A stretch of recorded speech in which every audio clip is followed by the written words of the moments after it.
this is Ushnota Paul, and welcome to Market Makers. This is where we have interesting conversations with people from business and finance. Today, we have with us Mr. Ravi Chawla, MD and CEO of Gulf Oil Lubricants India. Welcome to the show, Mr. Chawla. Thank you. So, Mr. Chawla, to start with, could you briefly explain what Gulf Oil's business model is like? Well, we have been in India for many decades now, but what we have done is we have our business model, which is mainly in the automotive industrial lubricants. And there we are today amongst the top three brands as a brand, if you look at brand recall or brand consideration. And we have grown our business at least 2 to 3 times the market growth rate for the last 15 years consistently. So I would say that we are one of the leading players amongst the private multinational brands. This industry, of course, has the public sector brands, Indian Oil, which has Servo, Bharat Petroleum, Hindustan Petroleum, and then, of course, you have the MNC brands and local players. So Gulf has been leading the growth, I would say, in a way that we have focused on segments. We have built our brand awareness. We are both in the B2C and the B2B business. And we continue to grow ahead of the market. To give you an example, market's been growing 2 to 3%. We've been growing 10%, 11% in our volumes. It's a company which is listed for a few years now as a separate demerged lubricant business, and it is adding value for all the stakeholders. We want to really look at how we can grow, and we are very confident we'll be able to grow in the future at a similar rate. And our segment-wise strategy, brand, technology, and I think the passion and also focus on OEMs, these are the 5-6 mantras we've been following to get the business going and continue to look at how we can grow further. Right. So what is the industry outlook for lubricants and the key enablers for this sector?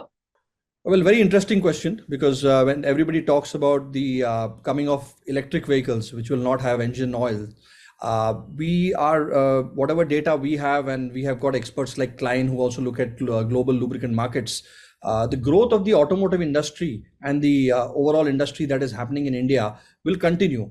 So demand for core lubricants, the outlook is that it will continue growing 2 to 3 to 4% for the next 10 to 15 years. So the outlook is very good for core lubricants in spite of the EV penetration that is going to come.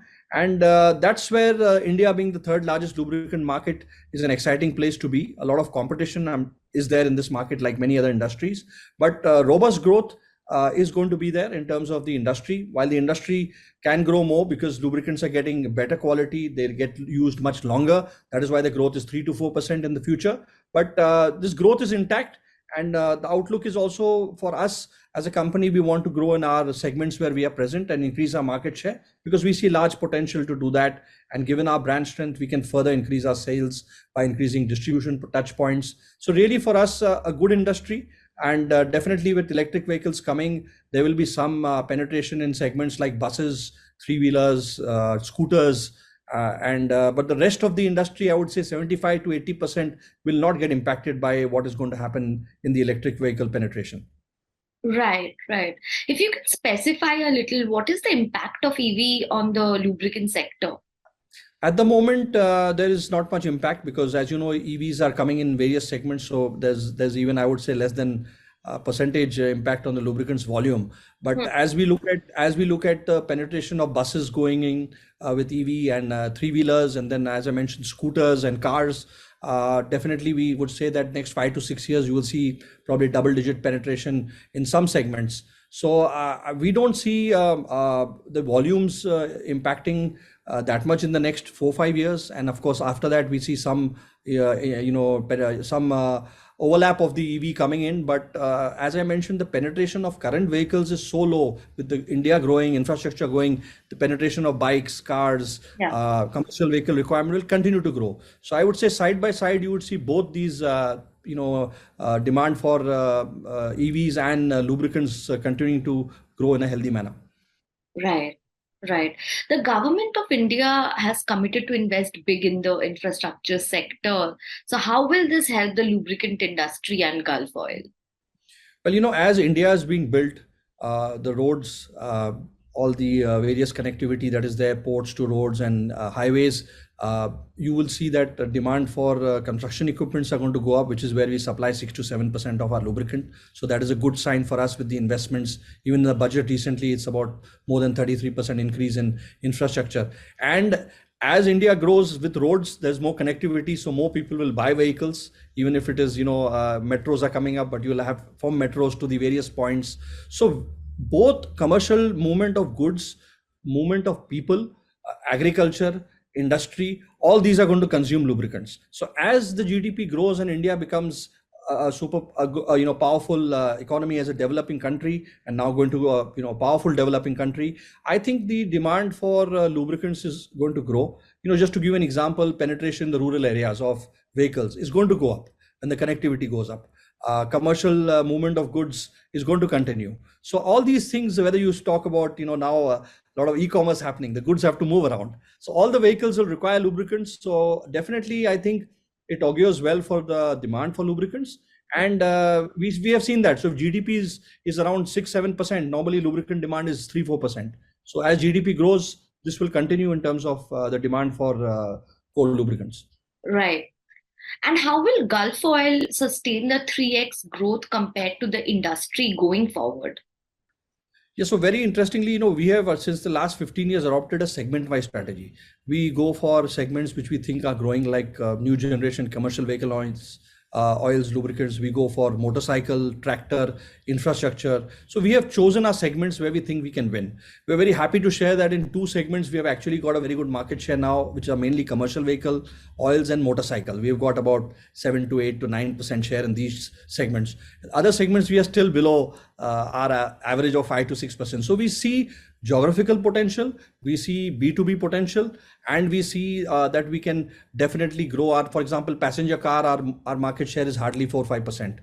Sometimes it's around 3 to 4% in some regions. So we see that we can take our passenger car lubricants by nearly 1% every year. We can look at how we can grow close to that. So we believe that having chosen our segments and places where we are doing quite well, we can grow our market share there. So therefore, confident of growing that 10, 11, 12% volume, because we have got, for example, in South, we see lower market share for us in the motorcycle and the car segment. So again, that becomes an opportunity.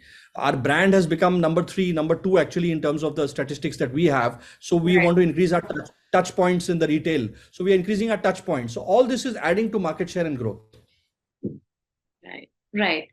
So I was just taking a look at the results, and during the December quarter, standalone revenue rose by 30% year on year to 781 crore. So which segment contributed to growth in revenue? You see, for us, all the segments have grown. The overall volumes have grown double digits. So all the segments have contributed. I would say that definitely we have seen our retail business and our B2B business growing. In fact, B2B business has been growing a bit better because of demand. Amongst the B2C business, except the rural segment, all the segments are now growing. And that is, you take passenger car oils, commercial vehicle oils, tractor oils, gear oils, all these are growing. And we've also seen a complementary product that we have, which goes with our commercial vehicle diesel engine oil, which is called AdBlue, which is basically water and a urea. It's called AUS or DF fluid, which goes into the new vehicles, that is the BS6 vehicles and some BS4. So when the emissions come out from the vehicle, this particular solution, which is an urea solution, it reduces the bad things that are being emission, basically NOx. So this we did increase this volume. So that has contributed partly to the revenue growth, but it's not a major product. It's a complementary product. But overall growth has happened in all our segments. Right. That was interesting that you mentioned that. I would like to know a little more. You have significant volume in AdBlue. So what is this product category and how does it fit in your product portfolio? So, commercial vehicles are using our engine oils and other products. So since the BS6 norm has come, it is compulsory for all commercial vehicles to have this particular tank, which is using this liquid called AdBlue. And as the emission comes out, it goes through a process of reducing the emissions to control the environment. So this has become a complementary product. We are one of the second companies to start this plant many years ago, 6-7. But now the demand is going up because BS6 vehicles, if they are using say 100 liters of diesel, they need to use 3 liters or 4 liters of AdBlue to control this emission. So it's more like a consumable product which is going in. So AdBlue is good. So as we reported, our volumes nearly went up 30%. If you take quarter on quarter, quarter two, we sold about 14,000 AdBlue. In quarter three, we sold about 20,000 plus. So this is a complementary product. It's not a very cost wise, it is much lower. So it sells at a lower price. It's a single digit margin product. It's mainly about your distribution and how you can deliver a quality product to the points that consume them. We are gearing up on that, and this is an add-on revenue stream which is complementary to our commercial vehicle engine oils. Understood. You've also made significant investments in brands over the past few years. So obviously there is MS Dhoni and CSK, Hardik Pandya. So how are you leveraging this for your future growth? Well, you see, Gulf as a brand is a very old brand from the Gulf of Mexico, 1901, and the Hindujas acquired it for the world except Spain, Portugal, and USA, where Hindujas now own the brand for the rest of the world. It's a brand which has got a very iconic, cool image with motorsports globally. So if you take motorsports, and now we are with Formula One, we are with the Williams team. Sometime back we were with the McLaren team. We've been into motor racing globally. And we've also been with the 24-hour Le Mans, which is high endurance race which happens in Europe. So both Formula One and other motorsports. In India, we realized that motorsports is a niche audience. So about 15 years ago, we started, or 14 years ago, we started promoting the brand with other platforms. So cricket became a natural extension because cricket, as we know, is a religion and a passion. And we started with our journey in the IPL. When IPL came as a brand, we started our journey with Kings 11 Punjab. And that was for a couple of years, and then we joined Chennai Super Kings, and we are in fact the longest serving brand with any IPL team in the history of IPL. I think we have that. And then as we went into Chennai Super Kings, it became a natural extension to have Mahendra Singh Dhoni as our brand ambassador. So cricket has been one of the platforms we have used quite extensively, both with our consumers, retailers, and our mechanics. And as it has evolved, we started the battery business a few years ago, which had a proposition of quick start. The proposition in our battery is that it starts very fast because it got good cranking power. So we felt Hardik was a great fit because he's that all-rounder, and now he's doing so well. So we took Hardik on, and very happy to share that we've continued to leverage our global platforms and definitely cricket and our brand ambassadors. And recently, we signed on Smriti Mandana as our first women brand ambassador in the cricket area. So very happy that these platforms have helped the brand. And of course, with Chennai Super Kings, we have a long association. So we do a lot of activations on the ground. And as a brand, I would say we are quite different because we invest a lot of our, advertising funds, not only in above the line, but below the line. So we activate very, very strongly at ground level, which is what gives us a lot of, traction in terms of our product trials and distribution. Right. And IPL is coming up again. So is there something interesting that we are going to see? Yes, so every IPL we do have, we pick on a particular category, and we try to make it interesting for both the consumer and the trade and others. So I think in a few weeks' time we will come out with the campaign. We'll have to wait a bit to just see what is this. It's currently being shot as we speak, some of them, and it will be quite interesting this time. And as we have seen a lot of passion around IPL and definitely around Chennai Super Kings and our brand ambassador Mahendra Singh Dhoni, I think the combination is definitely what we're looking to come out. The agencies are working on it. We will shortly be able to come up with announcements on that. That's amazing. Coming back to the results a bit. So during the quarter, the company said that it gained traction in EV fluids and has tied up with various EV makers. That's very interesting. So can you give more details about these tie-ups and how much revenue contribution will come from the EV fluid business? Yeah, so we have a global range of EV fluids, as Gulf is available in more than 100 countries. We have a global technology team which works out of India and other countries. And we have a range of EV fluids for both hybrid vehicles and fully electric vehicles. So this is anyway selling for us in other parts of the world. And what we have done is we have got some of these products here, and they're all available here. And India, as we see it evolving, the first tie-up we announced was with Switch Mobility, which is also part of the group, but on the buses which we announced. And the buses are now coming into many cities, as you know, the double-decker and other buses are coming in. So that was the first tie-up. The other tie-up was with Piaggio, where we have a arrangement for many years for supplying the lubricants. So Piaggio makes three-wheelers and, as you know, commercial and consumer. So that's the second tie-up we have announced. And the third tie-up is with a company called Altigreen, which makes three-wheeler commercial EVs. So these are the three tie-ups we have announced, and we are supplying them lubricants. We are also talking to a few more EV players who our products are undergoing test. It will see EV fluids will be a very small percentage of sales in the overall lubricant market.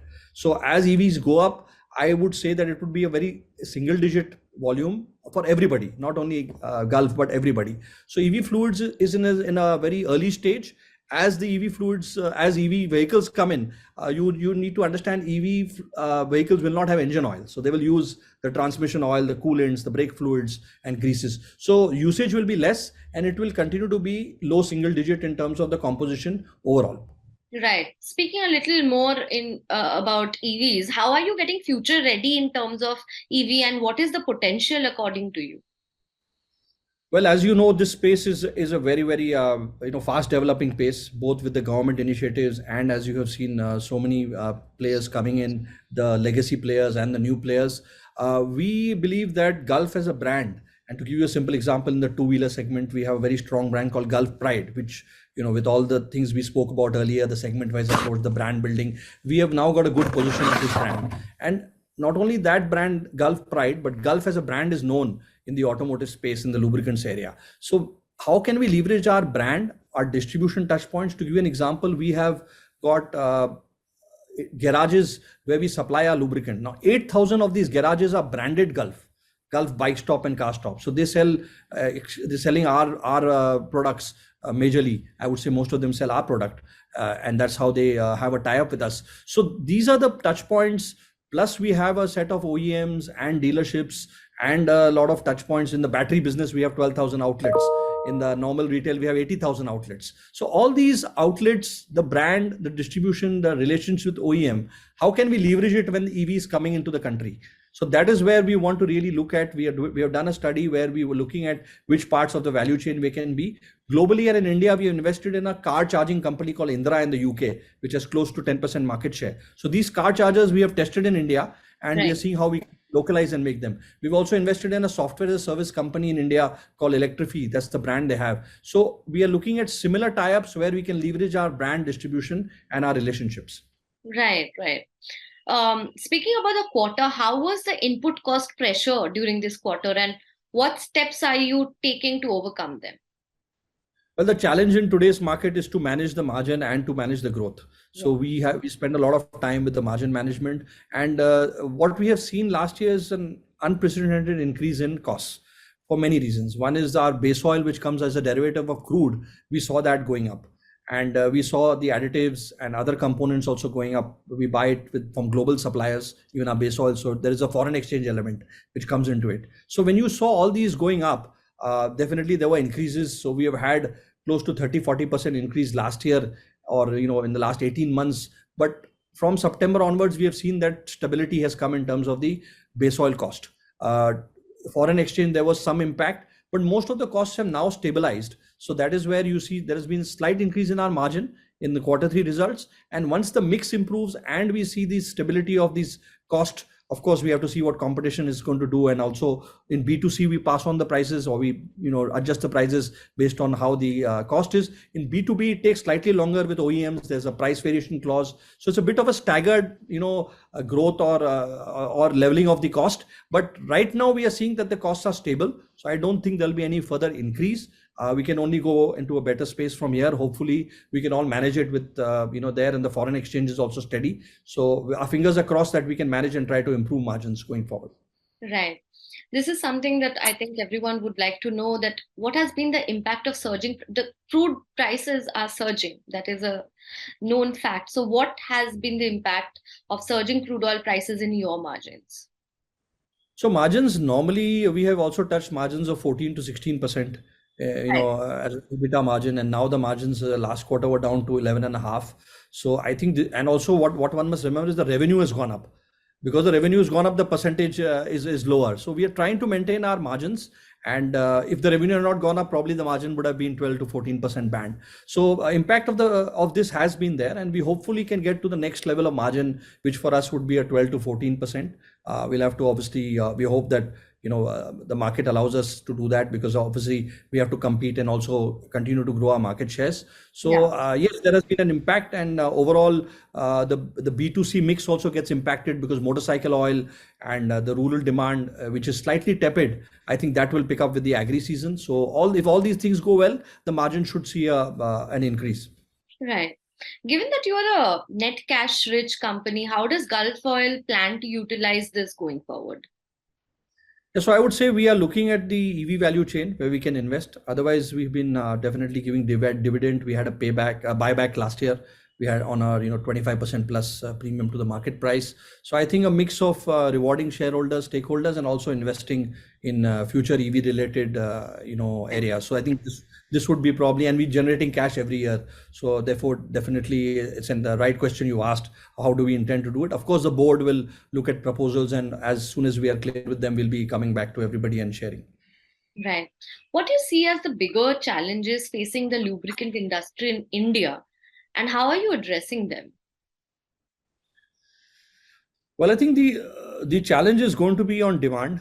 If we look at demand on the various sectors that the Indian economy, there is going to be a global sort of hangover with things. For example, base oil rates will get dominated with what happens globally. So if there are demands in other countries, or the foreign exchange will play a role, because India is importing, as you know, all oil products, and like base oil is being imported. So I think that challenge on how we manage it, but if we can manage the demand well for lubricants, and as the sectors go up, I think that challenge is one which is I would call it a macro challenge. And if you look at the industry, I think it is important to have the better quality lubricants. We do see a lot of some of the spurious goods are made in certain, when your brand gets very popular, there are some spurious sort of things. So that challenge is there to make sure that the spurious lubricants don't really reach the consumer, because consumer will not get the right lubricant. We're not saying the quality may not be right. So that is a challenge the industry is having. And it's not I estimate it's about single digit in terms of the percentage compile of the whole market, but still it's a challenge where, and the good thing is that people are now who are buying vehicles, they're very conscious of using the right lubricant, the right quality. So education of that. And I guess another challenge will always be on, we hopefully hope that as a country we continue generating demand. You have a very young population, so definitely they look at different ways of transport, and hopefully automotive industry can play a good role in that, and we can ride at the back of that. Right. Can you discuss any recent investments or partnerships the company has made, and how will it impact future financial performance? Well, I think partnerships in terms of, globally, we have Gulf has just tied up with Williams Racing for Formula One. So I think that's very good. It'll help us for our passenger car share in India also, how we can leverage that. And that's a partnership on the brand level. I think we have got a very strong relationship with our OEMs.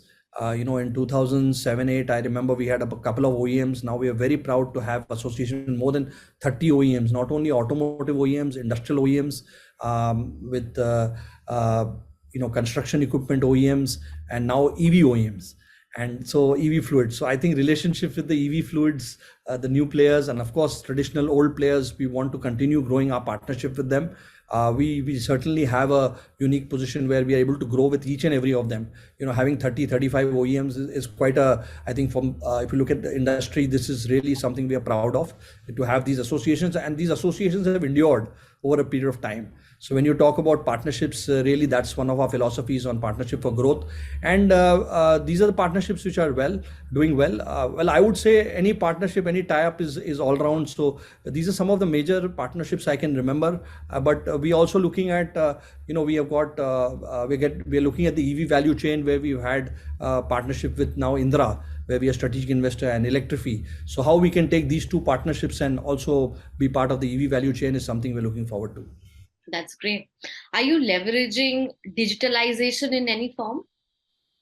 Well, actually, I think digitization is the new A&P. I keep saying that you earlier was investing a lot in advertising. I think without digitization, all parts of the business will not work. So we have been very conscious about this last 2-3 years as part of our transformation. So right from having the internal system in terms of data connect. So we have a lot of our distributors and channel partners now on online data connect. So if they're billing a retailer, we know what's happening.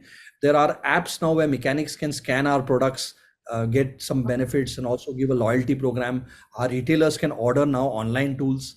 Our OEMs can put in their indents, all digitized, and our internal teams are also now geared up to look at their customer data, look at internal data. Our quality is now digitized. If you want to give quality feedback, you can take a photograph and it digitized digits. So I think digitization is a very, very important part for all parts of business. So we have to do more here, and we are investing in this, and it is taking a large part of our focus, and it will continue, because I think without digitization, all the businesses are going to find it difficult to survive in the future. So it's a necessity, and I would say it gives you an edge if you can stay ahead. So our endeavor is to really look at digital even more, and I would call it a 2.0 or 3.0 the next. So we are having a team now actually gearing up for this, and we still have work to do here, so we are conscious of that. Right. Lastly, can you share any plans for new products or services that you'll be launching in the near future? Yeah, so we have pioneered the long drain lubricants. To explain to you quite simply, to you and your viewers, in 2006, trucks were changing their oil at 18,000 kilometers. So after 18,000 kilometers, they emptied the oil and put a new oil. We launched India's first long drain oil in 2006, which took this 18,000 to 36. So we've been pioneering long drain. So, you have a product which can last longer, and that helps. So we have pioneered this long drain. So just recently we have launched a tractor oil, which goes for 1,000 hours. So we would continue looking at products which add value to the customer, especially long drain, which is in the commercial vehicle space.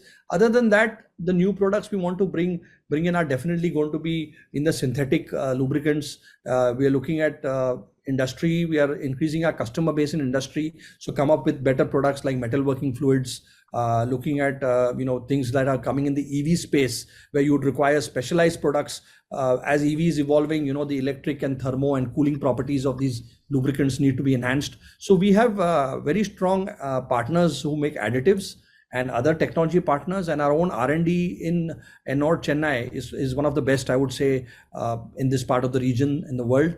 We have the R&D people working. So you will see a number of products, and working closely with OEMs, we develop new products which are the next generation products.